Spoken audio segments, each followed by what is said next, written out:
Ayun mga kapobre, dito tayo sa Firework Display Center dito sa mga 4x4. Ayan, ang dami nila ditong 4x4 mga kapobre. So ito ay hindi natin alam yung presyohan nito. Ay PM sent na lang po sa interesado. Pasensya na, hindi natin may bibigay dahil hindi tayo pinayagan na ipagbigay alam yung presyohan nito dito sa vlog. So sa PM sent po ay malalaman nyo ang presyo nito. So, ang makina nito ay Isuzu. Parang Eagle yata. Tingnan nyo lang mga kapobre. Ito ay may aircon. Ayan. Tatlong ano to, may aircon. Ay, yung green yun nasa dulo. May aircon din yun. Ang mga gulong nito, mga bago. Meron tong wins. Ayan. New restore ang ating unit mga kapobre. Ayan. Blinag na natin to sa isa nating channel. Sa main channel natin. So, ayan. Tingnan nyo yung itsura. Ang ganda. Ito yung wins. Ayan, maayos po yung mga gulong niyan. Parang rim 16 yata ang gulong nito. Ayan, step board, oh. Ang ganda, oh.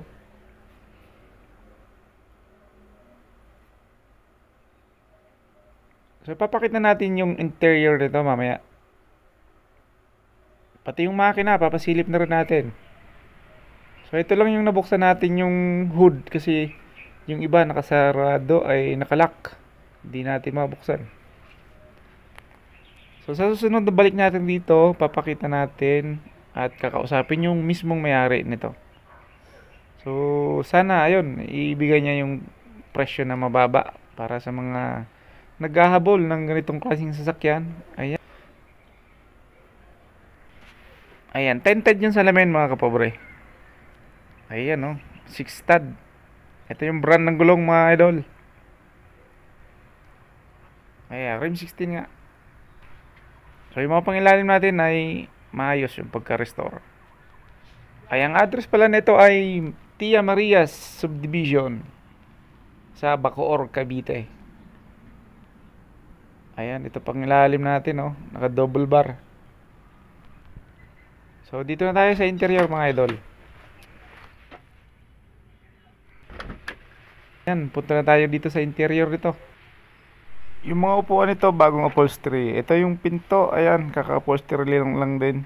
Tapos ito ang ating dashboard.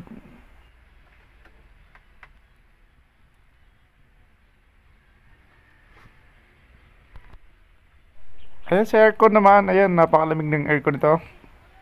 Tapos, yung mga mating natin, lahat yan bago. Mga upuan, ayan, gagara ng mga upuan nito. So, ayan yung ating mga upuan.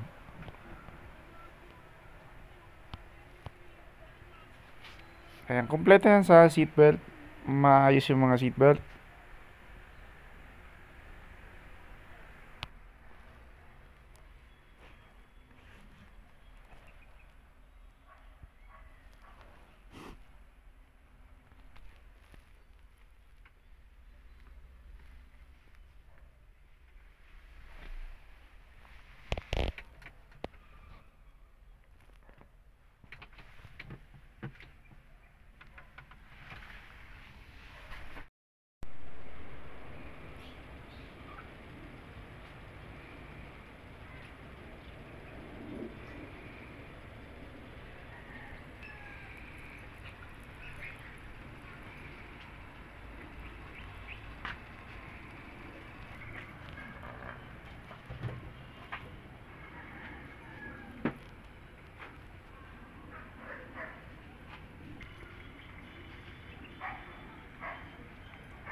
Ayan, ito naman yung makina mga kapobre.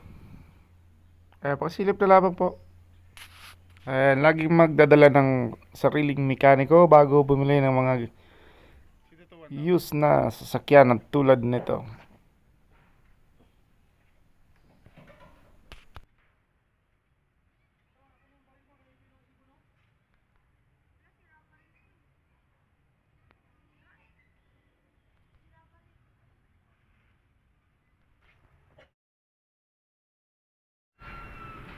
Dito na naman tayo sa isang Wrangler mga kapobre. Laki din ang gulong nito. Ayan. Ang gulong ay naka 6 stud. Ang ganda rin ng kanyang rim. Lapad ng gulong oh.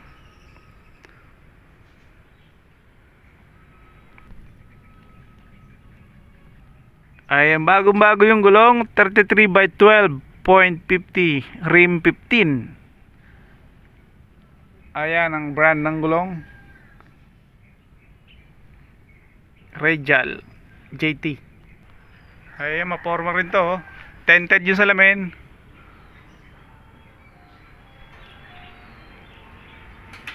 Ayan naman yung kanyang bumper, stainless yung bumper.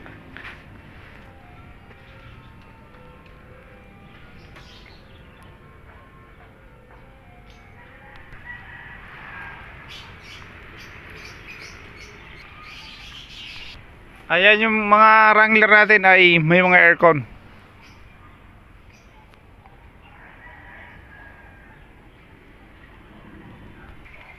Yun nga lang ay madilim na sa loob. Hindi na natin gaano masilip. Ayan. Bago mga kinabit na sa upuan. Bago na itong mga to oh. Corduroy.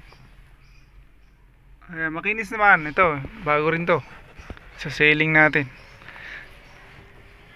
Ito stainless.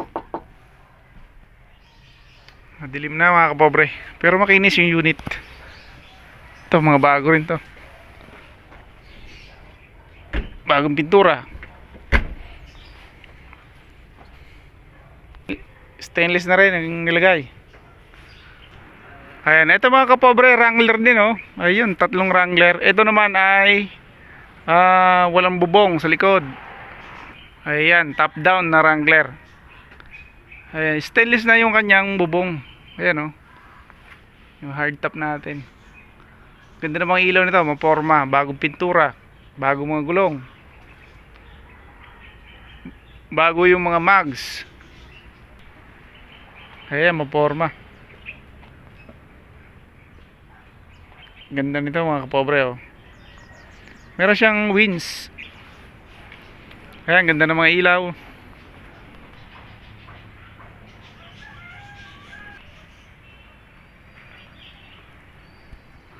Ayan, mas napopormahan ako dito. Mas astig to tignan.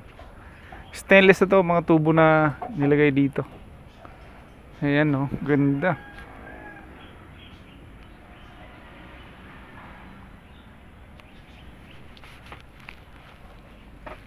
Ayan, unique din yung mga upuan nito oh. Ganda ng dashboard natin mga kapobre.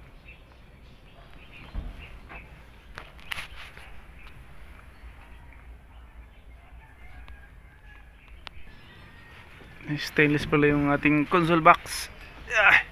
Titignan ko kasi kung may, ayun, meron palang handbrake. Ayan, may handbrake siya. Ito.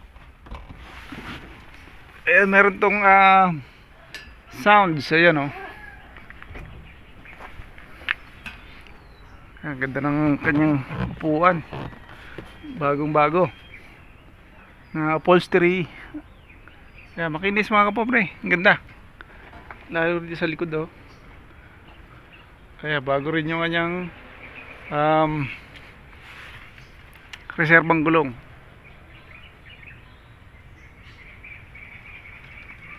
Ayan, turbo pala ito. May reserva na siyang tangke ng gasolina.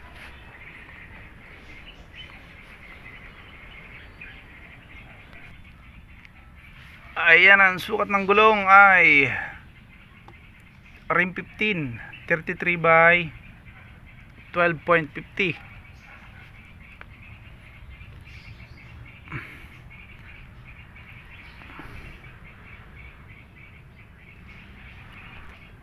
Ayan, ito naman ay naka 5 stud. Yung chassis nito pinturado, lahat ng pangilalim pinturado.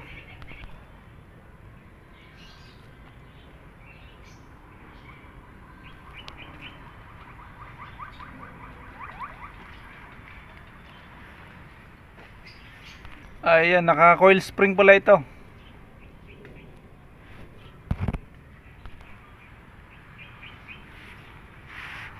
Ayan, dami pang unit dito mga kapobre. Ito stainless din oh. Ayun, kakaiba din. Ang ganda pala pagka ano, halong matte black tsaka stainless. Ayun, parang may aircon ito.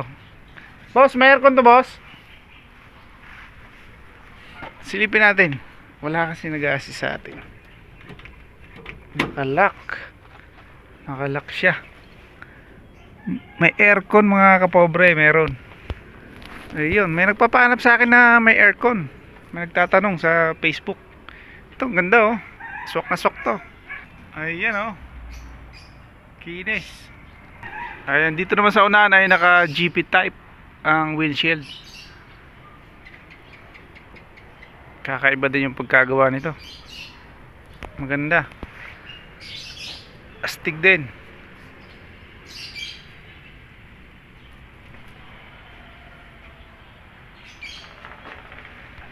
Tignan natin makabukas.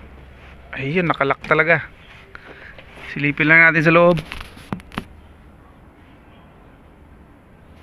Bagong upholstery.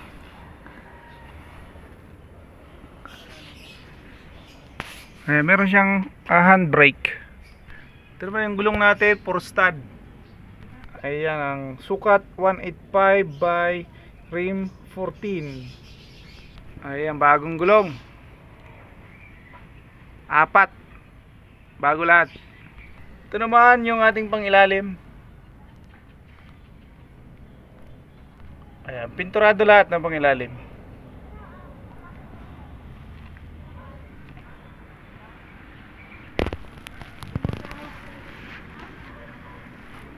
Ayan, magaganda rin ng mga unit dito sa Firebird ngayon. Pagandaan yata ng mga gawa, paligsahan. Ito, simple lang pero ganda rin oh. Ayan, Toyota 4K yung makina.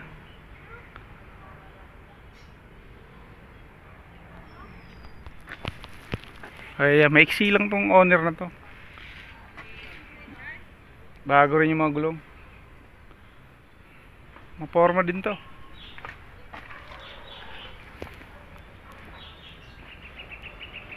Ayan, naka 4 stud. Rim 15 lang mga kapobre.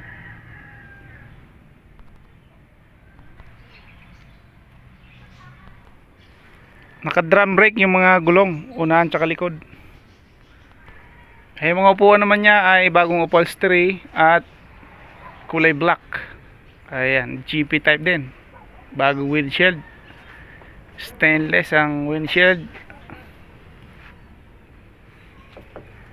Silipin natin. Ayan, meron din siyang handbrake.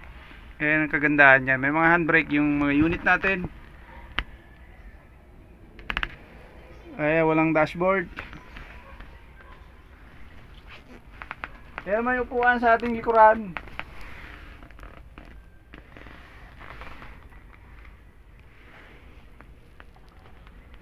Ayan, wala siyang sounds. Ito naman ay may carrier. Stainless.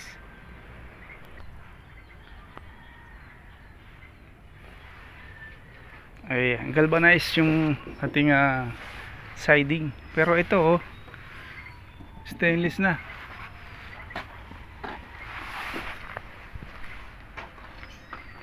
Ayan, stainless din tong apakan. Stepboard natin. Ayan, kakaiba din yung ano nito, maganda rin style niya. Ayan, may ano rin to, may aircon.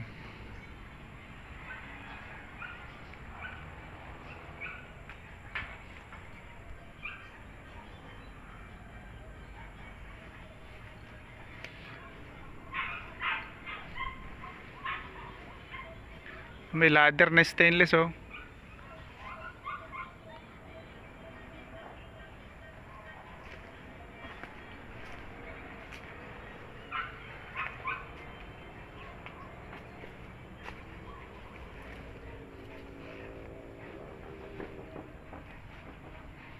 Ayan, nabubuksan dito sa likod. Tingnan natin. Uy, bigat. Ayan, maluwag ang loob, kargaan. Bigat pala nun. Ayan, fiber ang kanyang bubong. Tinted mga salamin.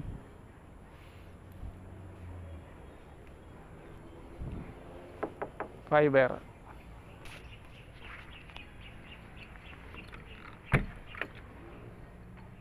Ayan, dual pala to.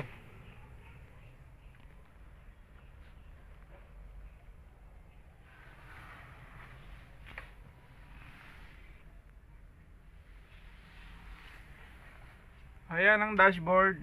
May handbrake to mga kapobre. Bagong upholstery mga upuan. Bagong bago. Pati mga to. Ito mga bago rin to. May mga down nga lang. Okay, maganda.